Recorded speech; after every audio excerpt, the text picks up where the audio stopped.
اسلامي امارت د رسنیو تر شا ولاړ دی. مجاهد د اسلامي امارت ویاند او د اطلاعاتو او فرهنګ وزارت د خپرونو مرستیال ذبیح الله مجاهد د مطبوعاتو د ورځې په مناسبت ویلي چې اسلامي امارت د رسنیو تر شا ولاړ دی او ملاتړ یې کوي. نوموړي د دغه ورځې د مبارکۍ ترڅنګ څرګنده کړې په افغانستان کې رسنۍ د قوانینو په دننه کې آزاد فعالیت او نشرات کولی شي.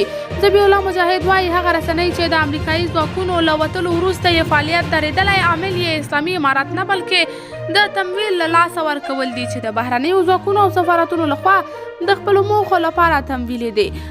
هغه دغه رسنیو ته ډاډ څرګند کړی چې د مالي ستونزو په حل کولو کې به ورسره تر اوسه همکاري کیږي.